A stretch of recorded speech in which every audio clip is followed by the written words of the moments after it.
Okay, so we're thinking about the many layers of vocation and identity and calling and who we are and who we're going to become. That's our theme now.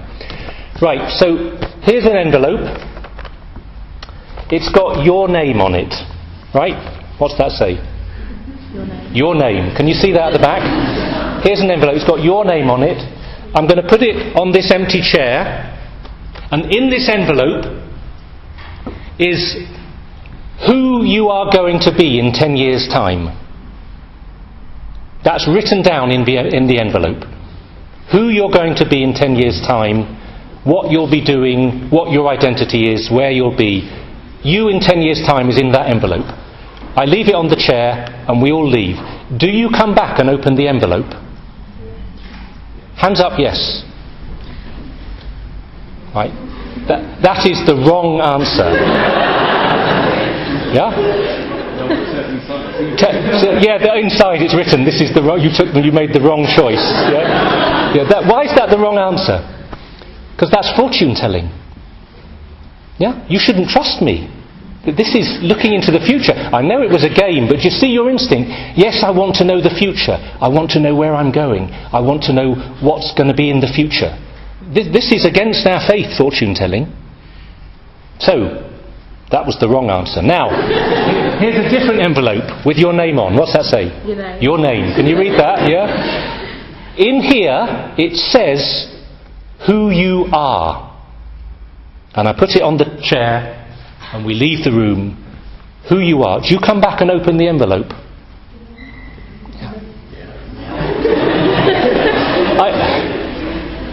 Most of us would, and in fact, envelope or not, in the deepest instinct of what I'm trying to get at, we should want to open the envelope, shouldn't we? Now, we've just talked about our names, our first name, our surname. You know that. But let's just say in the envelope are much deeper layers of who you are. Who you are, where you come from, what your identity is, what the meaning of your life now is, who God is for you, who you are to others. It's all present tense, who you are, what your life is about. And look, we should want to know that, shouldn't we? In fact, it's the deepest search that we're on now is, who am I, who is God, and what is He calling me to now? And yes, I want to know that. What He's calling me to in 10 years' time, I can find out in 10 years' time. I'll leave that to Him. But now, I really want to know my identity, my vocation, who I am. So, pick up the envelope when we leave. Another example of opening up this question, hands up if you've seen the Bourne films. Okay, half of you. Right, I'm getting to that age where the films that are important to me, the young people I work with don't know anymore, okay? It's a bit of a midlife crisis. Some of you haven't seen the Bourne films. The opening scenes of the first Bourne film, what is it? The Bourne Identity, is it? Maybe? So, let's call him Jason Bourne, for the sake of argument. He's lying there, unconscious, floating in the Mediterranean Sea. And some Italian fishermen haul him onto their boat, wake him up. He doesn't know who he is. All he knows is he's floating in the sea. He's got a bullet hole in his back. They pull the pellets out of him. And hidden under his skin is a little capsule with a piece of paper with a number of a safety deposit box in Switzerland. That's all he knows. He can't remember anything. So he goes to Switzerland, he goes to the safety deposit box, a magnificent scene in film. He closes the door, takes the box out. What's this going to tell him? He opens the box, and inside his safety deposit box is about $2 million in various currencies, a gun, and 7 passports with 7 different names on them. So he knows a bit more, but he knows a lot less, and the rest is a 10-hour cine fest, which I really encourage all your catsocks to do, because it is the greatest film trilogy ever made, after Kieślowski's Three Colours trilogy, but also, thank you, it's all about identity and the search for the truth of who we are, and well, I won't go on, really. Please email me before the end of the year that your post-exam Catholic treat has been watching the first three, not the fourth, it's rubbish, or the fifth. the first three Bourne films. So I hope you don't have a gun and 7 different passports in your student locker, but we are on the same journey as Jason Bourne, whatever his name is, which is to know who we are. Because at one level we are lost. We don't know who we are. We know a little bit, like Jason Bourne, but not the whole story or the whole picture of who I am. And that lostness, it's not just for negative reasons, it's for actually negative and positive reasons. Part of the lostness is the fall. We live in a fallen world.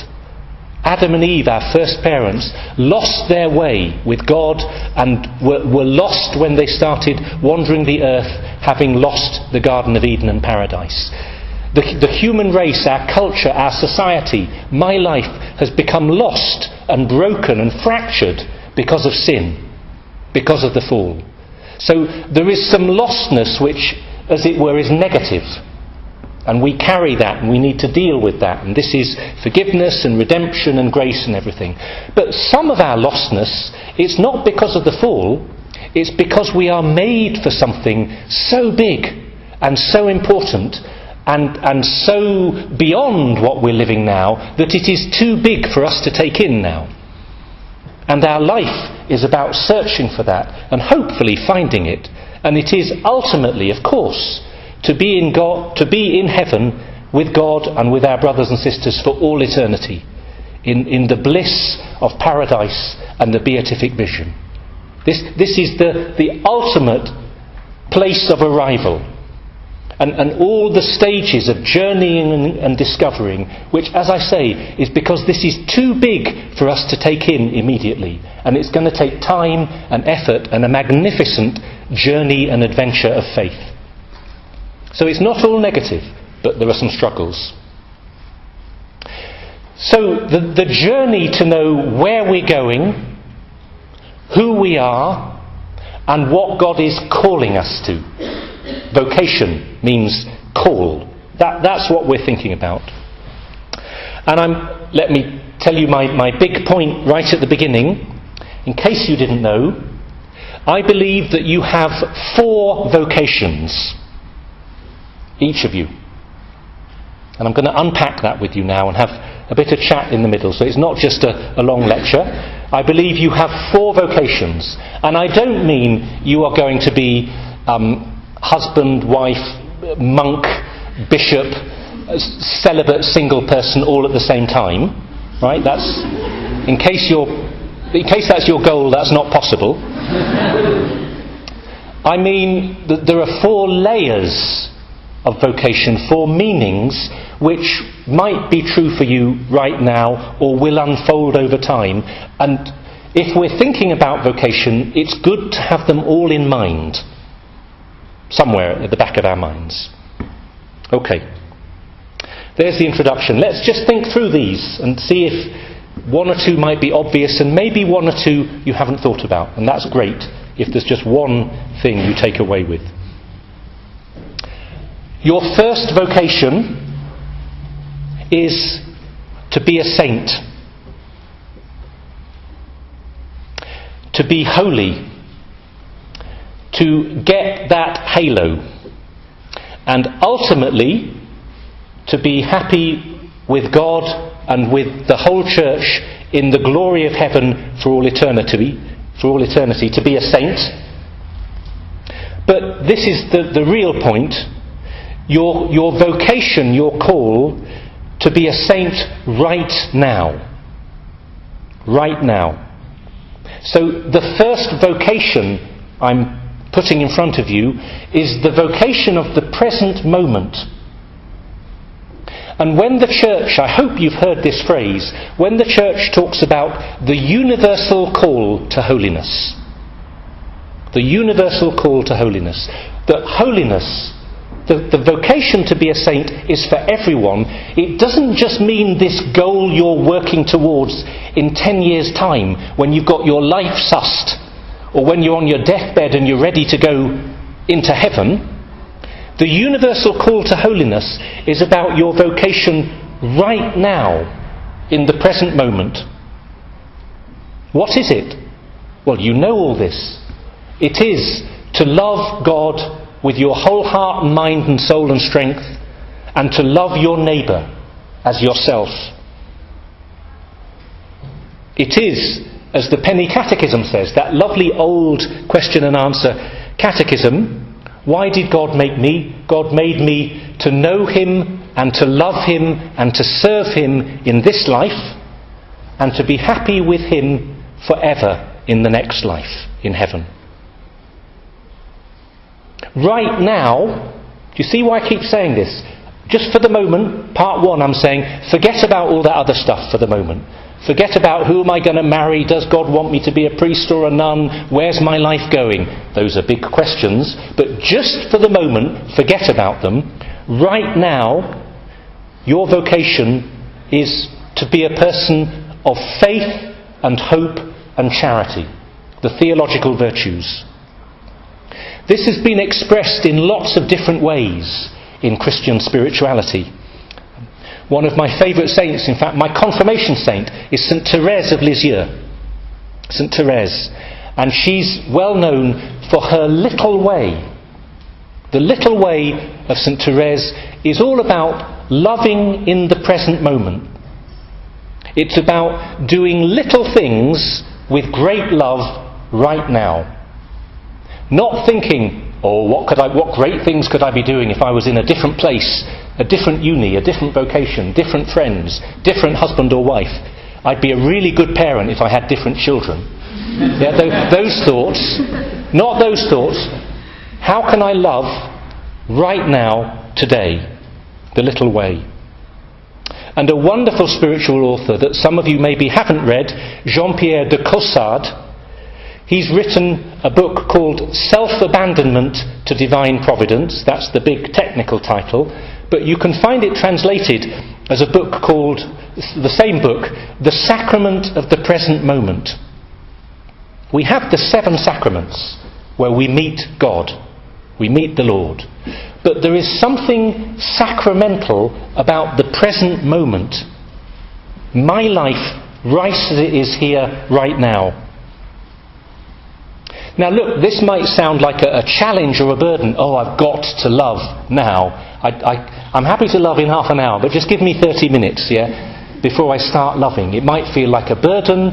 It might feel like an unwanted vocation. But I want to say, do you see the gift that this is? To know that right now your life has a purpose and a meaning.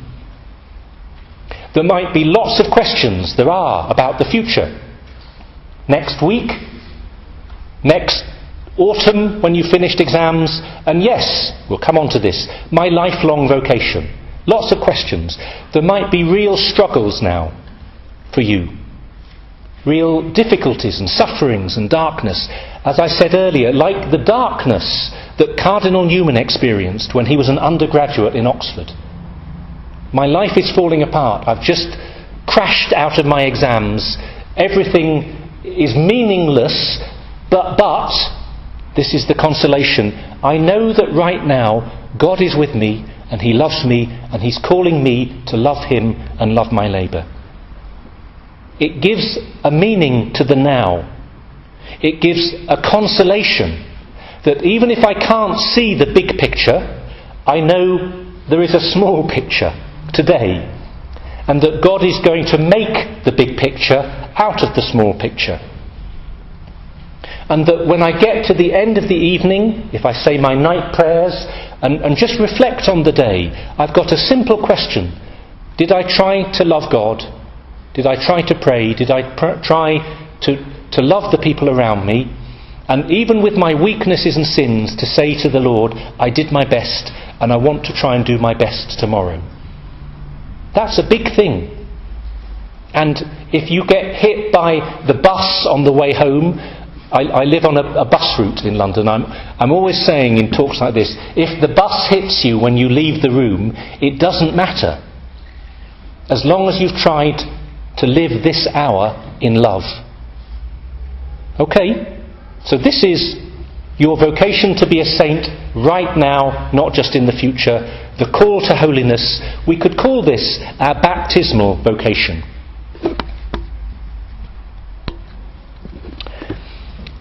Right, the first vocation. That's your first vocation. What's your second vocation? I'm not sure the best way to put this. Let me use these words. Your second vocation is to work or to do your duties. And I'm aware of how dry and dull and plodding that sounds, and I didn't come on a retreat to hear the priest tell me I've got to pull my socks up and work harder. Well, I'm talking about this theologically, so just hang on. Your second vocation is to work.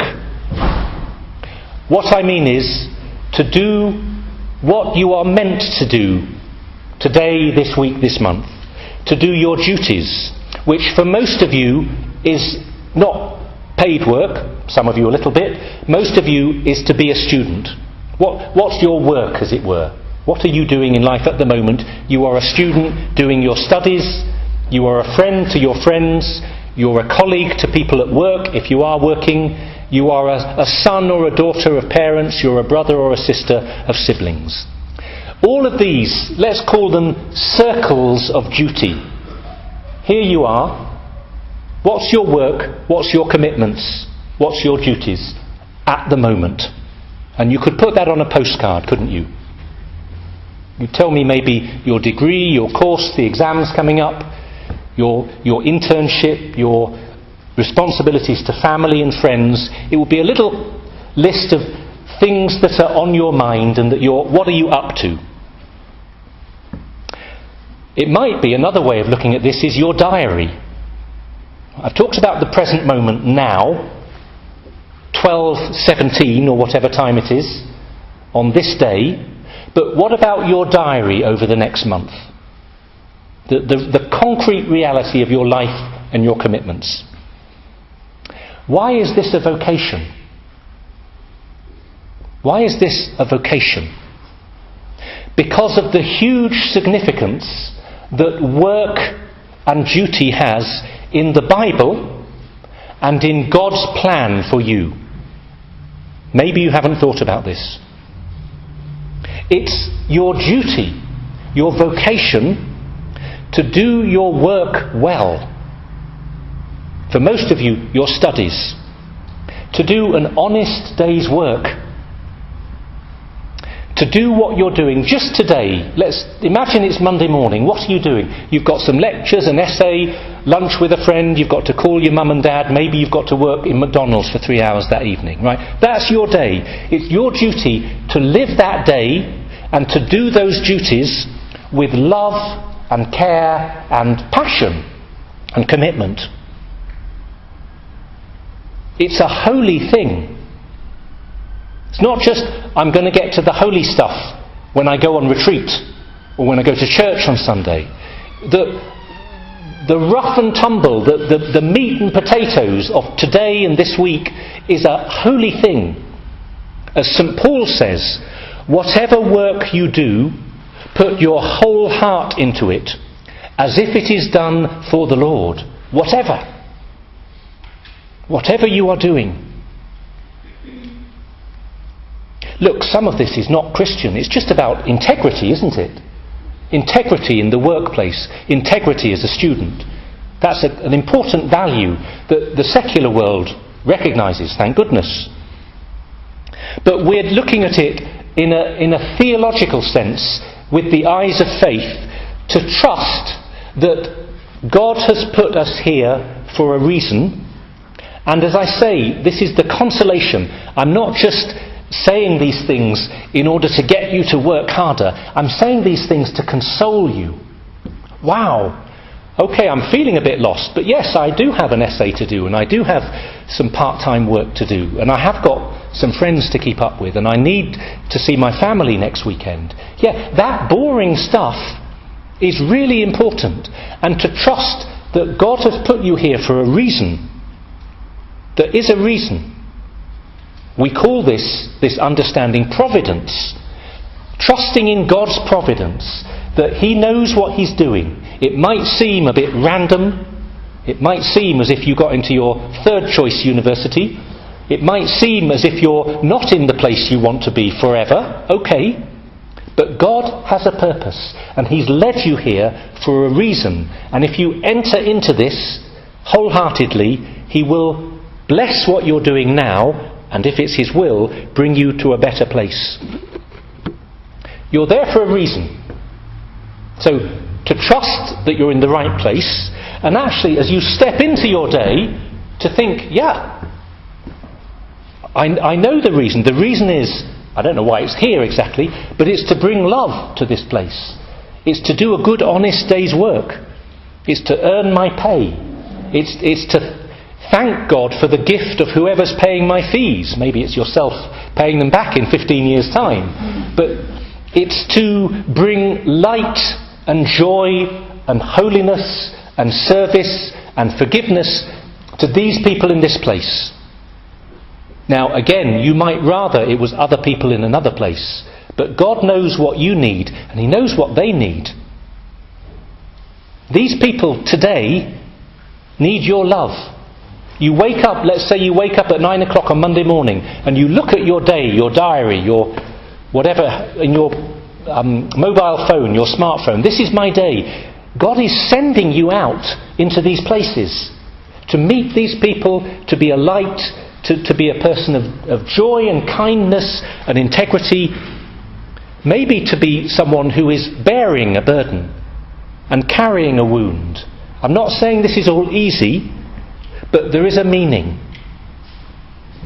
All the parables that help you to understand this. The parable of the mustard seed. Yes, remember, the kingdom of heaven is like a mustard seed. It's tiny. Now, you don't see it in English mustard. Right? English mustard, it's all ground up. It's that thick yellow paste. Dijon mustard, to get a bit posher, yeah, you can swirl it around on your plate and pick out the mustard seeds. They're about 0.5 millimetre across. That seed is planted, and it becomes a great tree, magnificent in itself, and in the branches of that tree, the birds of the air come to nest and make their home and find their place of safety and a place from which they can go out and do their miraculous, amazing work. You are that mustard seed today, in your uni, in your CAFSOC, in your part-time work, in your family. You are that mustard seed. Put it another way, the work that you're doing this hour. I've got this blasted essay to do. Got to meet my supervisor. Got to go out tonight. I don't really want to, but I owe it to my friends. That hour, you are planting mustard seeds through just your love and ordinary faithfulness. And you might not see the seeds grow, but you see again how consoling and inspiring it is to know this. Think of this, just every hour in your diary on Monday, you're going to plant a seed. You might not even know you're planting it, but you are, if you're trying to live your faith and do your work and duties lovingly. The parable of the talents. Yes. The guys who are given, 5 and 2 and 1 talents. Remember, a talent is gazillion pounds. It's a huge amount. You're given, doesn't matter whether it's 1 or 2 or 5 talents, you're given a gift of this day. And really, the point of the parable of the talents, I think, is that God trusts you. He's entrusting this gift, your life, your day, your work. He trusts you. He's not asking you to work miracles with it, actually. He's just asking you to do an honest day's work with this gift, with this person, with these talents, to do your best. What do they do? Double their income. Yeah? Instead of, what does the third guy do? Burying it in the ground. That's all. But to do that is a great deal. And who's the patron of this level of vocation? Of course it's St. Joseph the Worker. Again, I wish I found a better title or a topic for this. What's your second vocation? It's the vocation to work. Well, I hope you see I've unpacked this to be really meaningful. Your work, your duty, your commitments. What a gift this is. St. Joseph the Worker. His faithfulness to his work, his carpentry, those amazing pictures of St. Joseph doing his work with the child, the young boy, the young man Jesus working with him, and St. Joseph's commitment to his family. Joseph might have thought, my life doesn't add up to much. Now, okay, an angel came to see him. That's not very, very usual. But just, he was getting on basically with his work, loving his work and loving his family. Very humble, very simple. And that was enough. And that was a great deal. So look, this doesn't mean that you have to stay doing what you're doing forever. If you're in a certain work now, and I've just talked about the glory of doing your duties and doing your work, I'm not saying you have to stay in this work forever. That's another talk, right? How we discern where life is going, and should I change careers? Should I change degrees? What am I going to do when I finish my degree? That's all about discernment and decision making, and it does need some thought and prayer, right? But that is another talk. But I'm trying to give you the trust and the confidence that wherever you are, there is a meaning, and to do what you're doing with great love and great faithfulness, and to trust that God will bless you and will bless many others through that faithfulness. And if you are in the wrong place, I'm not pretending you're meant to be where you are forever, to trust that God will lead you to a better place, but he'll do that through the present, not by denying the present. Do you see the difference? Your vocation to be a saint, first of all, and second, your vocation to your duties, your work, and your commitments. Okay, so you've got a third vocation and a fourth. What's the third vocation? The third vocation, for many of us, but not all, many of us, is finding a lifelong calling. A lifelong calling, what in the old books would have been called a state of life. A state of life. What we often mean in shorthand by saying, what is your vocation with a capital V? Am I a husband, a wife, the married vocation, a parent? Am I a priest? Am I a brother, a sister, a nun, a monk? Am I consecrated to the single life? A lifelong calling to which I've given my heart and I have made publicly in the church an explicit commitment to living for the rest of my life. You've heard lots about this, I hope, in your catsocs and in your youth groups and things, and I'm not trying now to do a talk about the different states of life, because really that's a whole discussion in itself. What I want you to see is where this fits into God's big plans for us all, and that it's a key question to do with vocation, but it's not the only one. That's the point of mapping out these four stages. And just if in part 2 we were thinking about work and commitments and let's even say career, right? What's the difference then between career and vocation? Just slightly random ideas and comparisons here. Well, a career is something that you are living very generously, but a vocation in this lifelong sense is something that you give your whole life to. It's not just living, but giving. Now, you can give your life to a career, but to do it consciously for life is taking you to a deeper level. A career, I hope you're praying about it, but basically it's your choice. You choose this. A vocation in the sense of a lifelong Christian commitment, it is your choice, but it's your choice at the same time as trying to listen to God's choice and God's choosing. A career is your plan. What's my plan for my life? What do I want?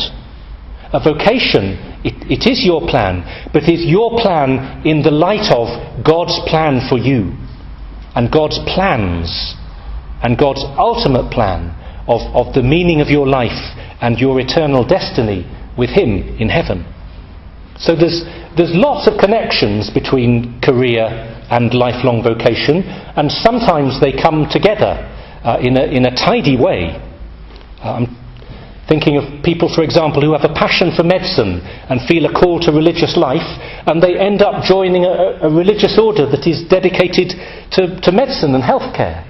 And you can see that something they were thinking of in terms of career meshes with their Christian lifelong calling into something very beautiful. So, career and vocation, this is a little bit over-tidy, but just we need to shift from part 2, work, today, career, my life at the moment, into, is God calling me to something bigger and for life? Whatever your lifelong calling, Christian vocation in this sense, is always a way of loving Christ and of following Him as His disciple. Please don't think that one vocation, becoming a priest, becoming a nun, is to do with following Christ, and another, getting married, is turning away and doing my own thing on the side.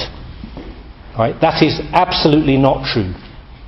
You are a Christian living your faith right now, as we've said, trying to love God and love your neighbour.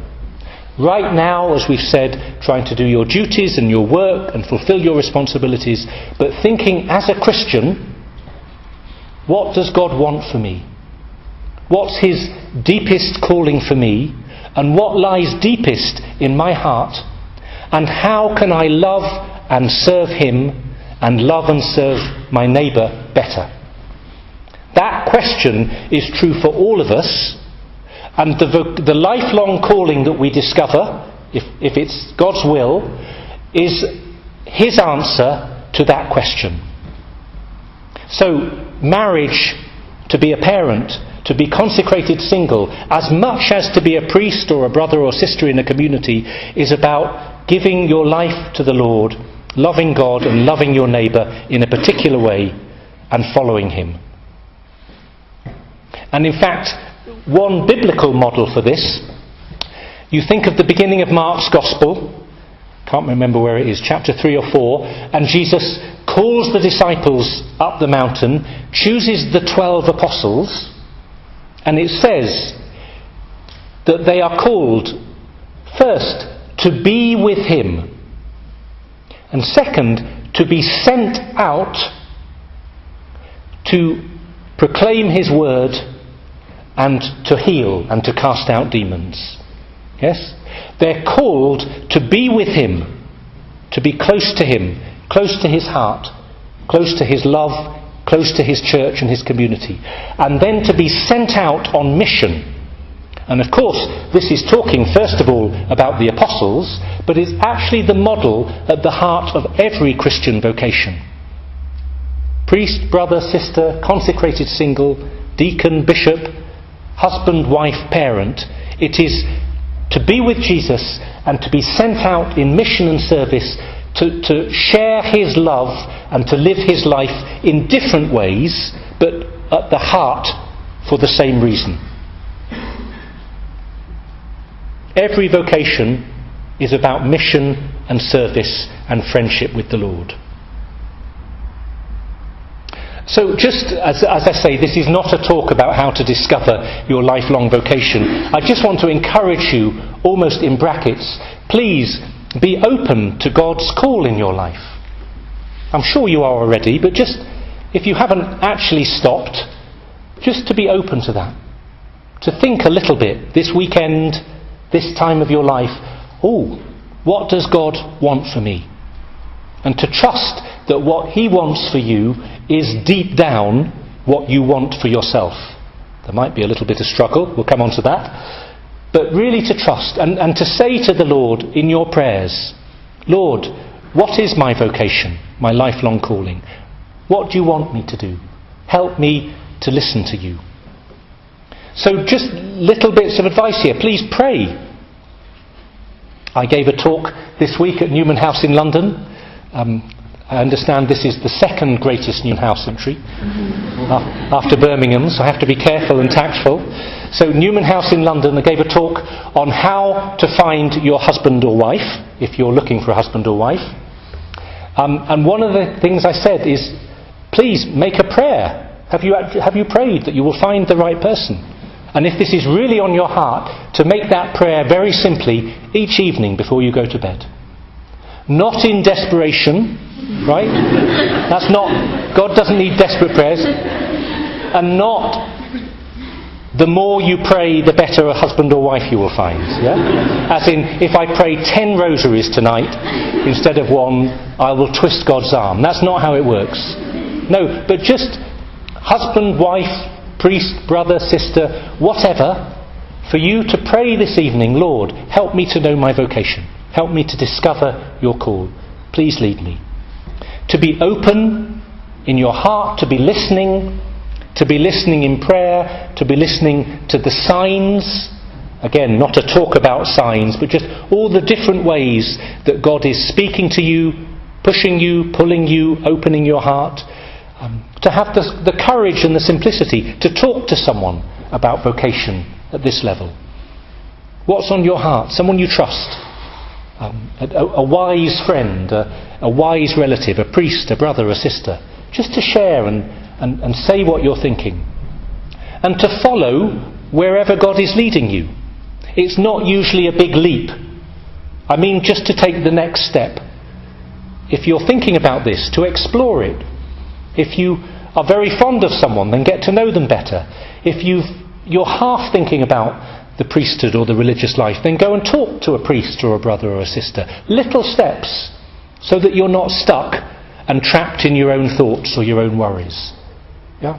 Lots of ways of being open, and as I say, I'm not going through a big list or a big lecture. I simply encourage you, please, pray about your lifelong calling, be open to it, explore it, be joyful in the Lord, and be free to see where He's leading you.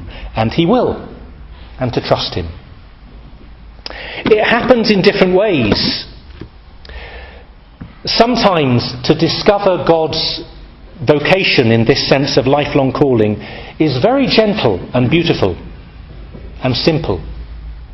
I'm thinking of Moses in the desert with his sheep when he meets the Lord in the burning bush. It's very powerful, but it's very gentle, I feel, when I read Exodus. Yeah? He's doing his work. He's in his normal life in that sense, caring for his sheep. And the burning bush is not directly in front of him. It says very explicitly in the scriptures, Moses had to turn aside. To turn aside.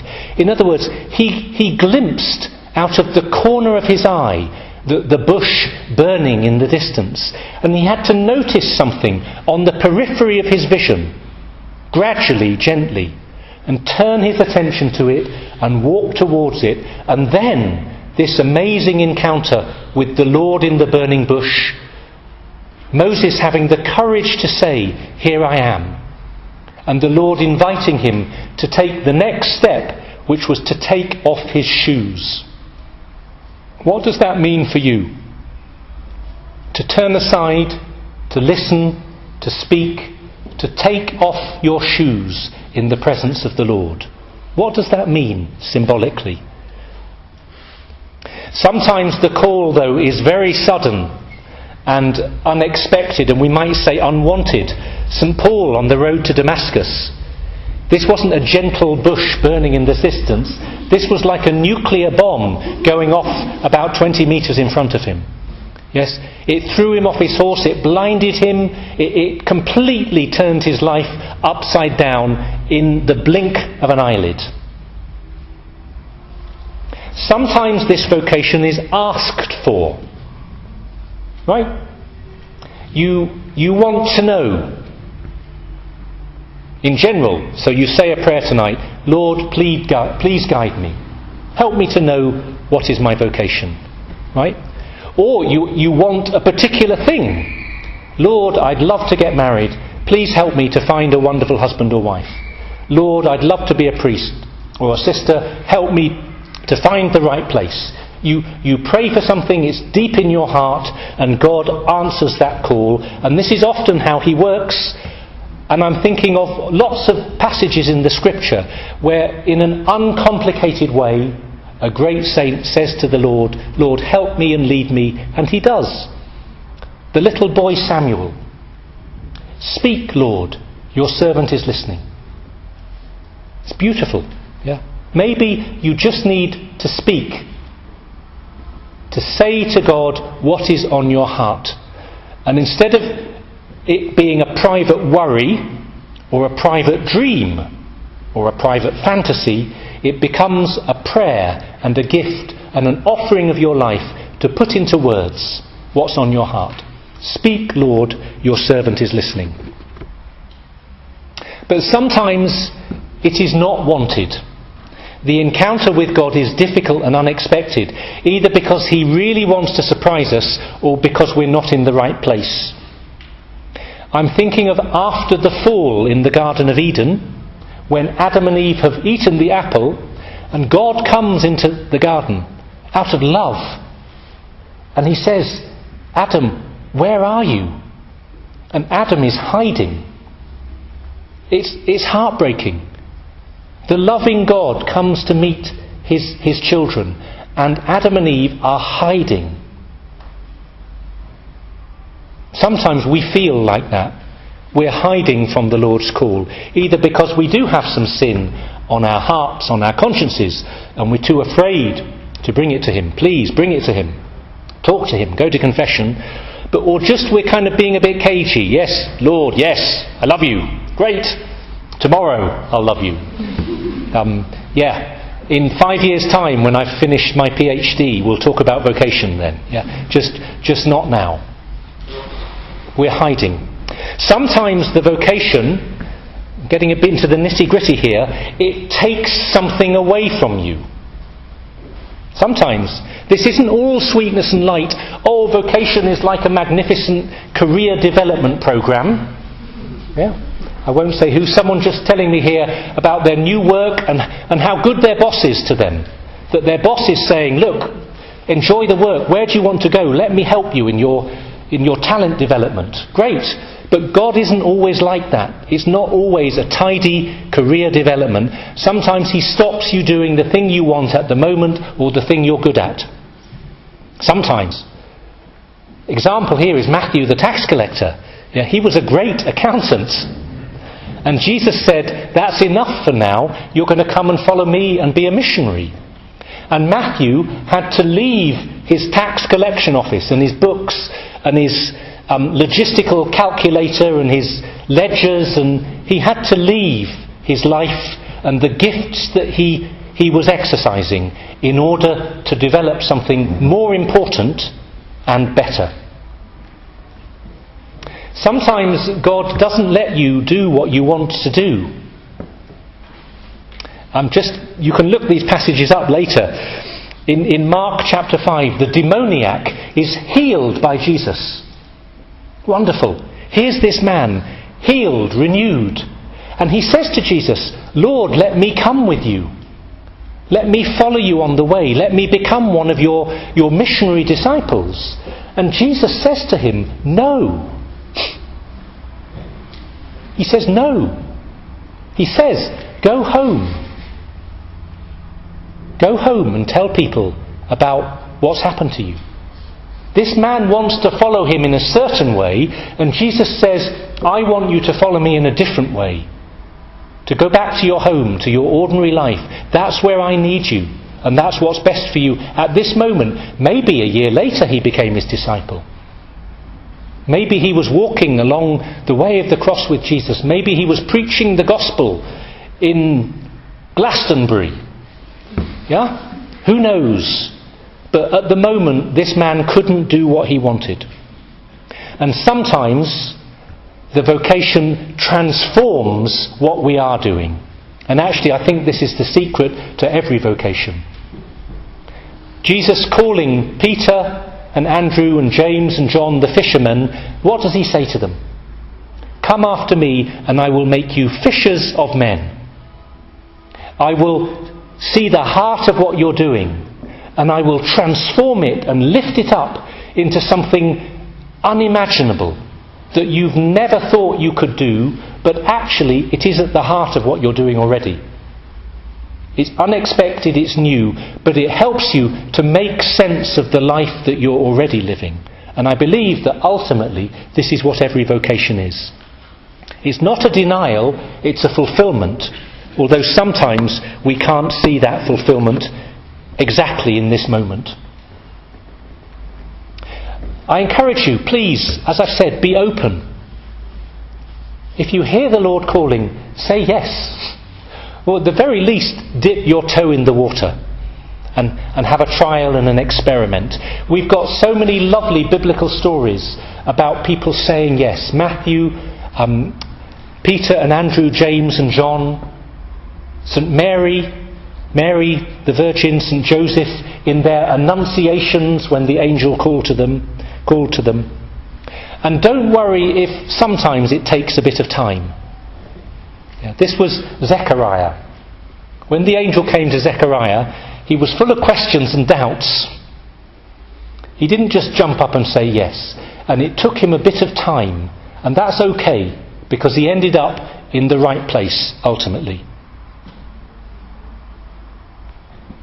And just to give you two little stories of how God can surprise us. Do some of you know the parents of St. Therese of Lisieux? So the great St. Therese, the little flower, her mum and dad are called Zélie and Louis, and they are now canonised saints.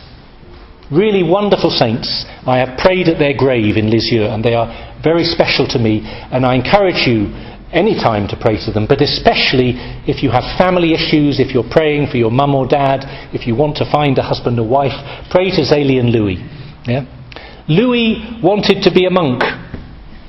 He went off to the monastery. They said no. Zélie wanted to be a nun. She went off to the convent. They said no. Their hearts were broken. Yeah, everything that they'd set their dreams on, it crashed to the ground. And they thought that God wasn't letting them do what they wanted to do and what they were meant to do. But they kept faith, they kept praying, and they met each other, finally, and fell in love and had the most difficult, in some ways, marriage. I don't mean in their marriage relationship. I mean they went through many, many difficulties, the loss of children, sickness, many, many family difficulties, but the most beautiful, beautiful marriage. Faithful picture of marriage and family life. And gave us not just these wonderful children, including Therese, but their own example of married love. And again, the unexpectedness of vocation sometimes. We had a lovely couple come to give us a talk about marriage at Newman House, Kerry and Ryan. And I've given you all this talk about dreaming and listening to your heart and praying. And Ryan said, I'm quoting him in public because he said this in public, he said, I did not know I wanted to get married until I fell in love with Kerry. Very simple. It wasn't a plan. It wasn't even a prayer. It happened when he found the right person. And God spoke to him through the reality of what was happening, and this person and this marriage, rather than the as it were, abstract dreams in his heart. So, a little bit of a scattergun talk there about the different Christian lifelong vocations that God can call us to, the importance of listening, the different ways we can respond and how God can lead us to discover that vocation. Finally, I've talked about 3 vocations, or 3 levels, or 3 layers. You have something else. And actually this is where Isaac started with in his question to me about what we could speak about today. Your vocation also, simply, is to be you. To be you. That you have a unique vocation, not to be an abstract generic saint, not to be an abstract generic student or worker, not to be an abstract generic husband or wife, brother, sister, priest. Yes? You're called to be you. You are God's beloved son or daughter with a unique name.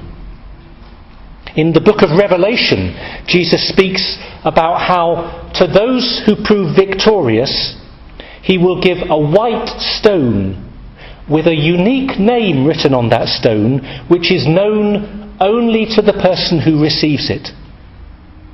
This is your Christian vocation, to be you, to be the person that God has uniquely created you to be, and to bring the unique gifts and blessings to the world that only you can bring.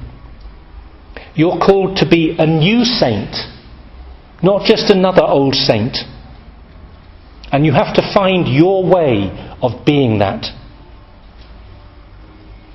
What is this? What is the you that's hidden and written on that stone and that needs discovering and that might be in that second envelope that I placed on the chair at the beginning of my talk? Well, look, in a very ordinary way, it's partly who you are, your personality, the type of person you are, your character. It is your gifts. What has God given you? It's your human gifts and abilities and talents. It's your spiritual gifts, the graces and the charisms that the Holy Spirit has given you uniquely through your baptism. And when the hands of the bishop were laid on you at your confirmation, you have been blessed with amazing spiritual gifts. And most of us are not aware of what they are fully. To discover them, to pray that tonight, Lord, I feel very ordinary, but what are the gifts that you've given me?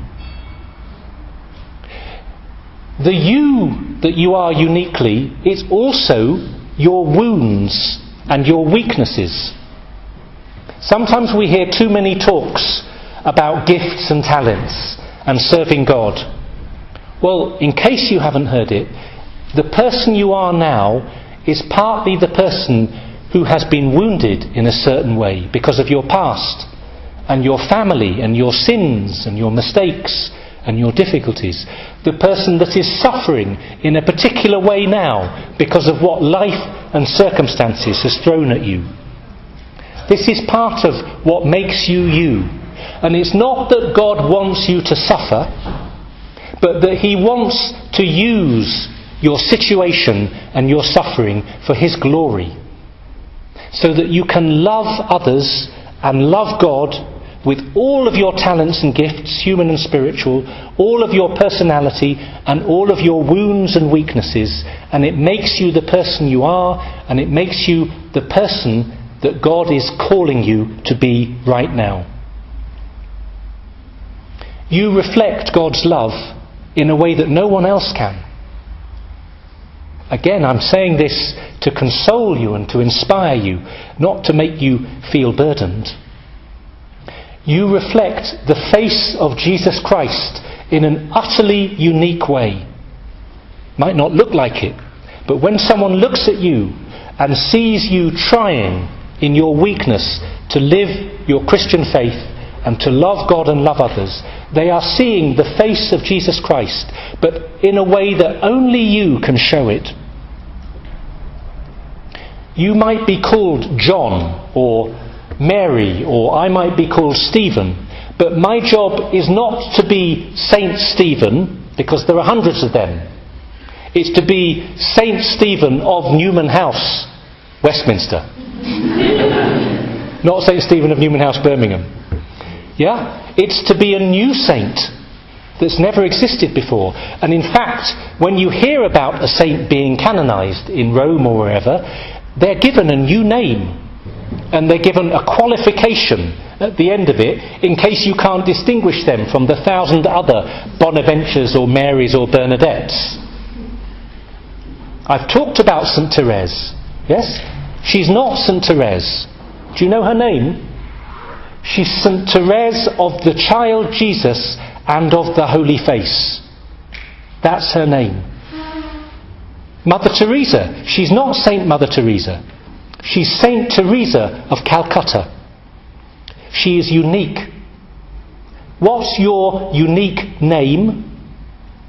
Written on that white stone, hidden in that envelope. Who is the unique saint that God is calling you to be? It's partly the vocation that God will call you into. It's partly the work and the duties that you're doing at the moment in your life.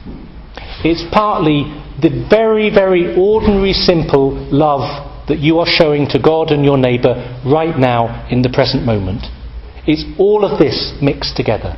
But only you can do it. And isn't it amazing that God has called us all in his love and called us all to be amazing and unique saints?